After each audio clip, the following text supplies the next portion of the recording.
Chaque année, le 19 août, la Journée mondiale de l'aide humanitaire est une occasion de plaider pour la solidarité avec les personnes et les communautés touchées par des crises. En République démocratique du Congo, la communauté humanitaire continue de répondre à une crise humanitaire longue et complexe.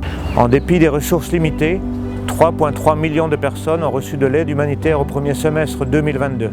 En cas d'urgence, les premières personnes à réagir et à agir en solidarité sont toujours les personnes touchées par la crise elle-même et les communautés hôtes. Elles sont rejointes ensuite par les organisations locales, les volontaires locaux, les autorités locales, provinciales, nationales, les ONG nationales, les ONG internationales, les agences du système des Nations Unies, la Croix-Rouge. Mais renforcer la capacité des acteurs locaux, des organisations locales, des systèmes locaux, s'appuyer sur l'expertise locale, sur le tissu économique local, tout ceci est primordial dans le cadre de ce partenariat entre les acteurs. C'est ce qu'on appelle dans notre jargon la localisation. Je voudrais dire que l'assistance humanitaire, si elle est indispensable pour répondre aux besoins critiques des populations affectées, des hommes, des femmes, des enfants, cette aide humanitaire ne devrait pas avoir vocation à durer.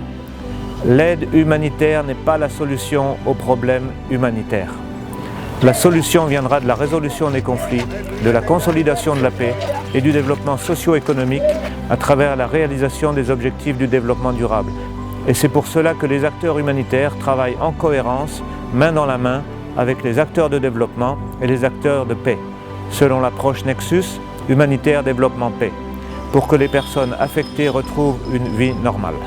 En cette journée où le monde entier célèbre la Journée internationale de l'aide humanitaire, nous rendons hommage aux travailleurs humanitaires qui, au péril de leur vie, abattent un travail immense pour redonner le sourire à des millions d'hommes, de femmes et d'enfants qui sont frappés de manière répétée par les conséquences des conflits armés, des épidémies et des catastrophes naturelles en République démocratique du Congo.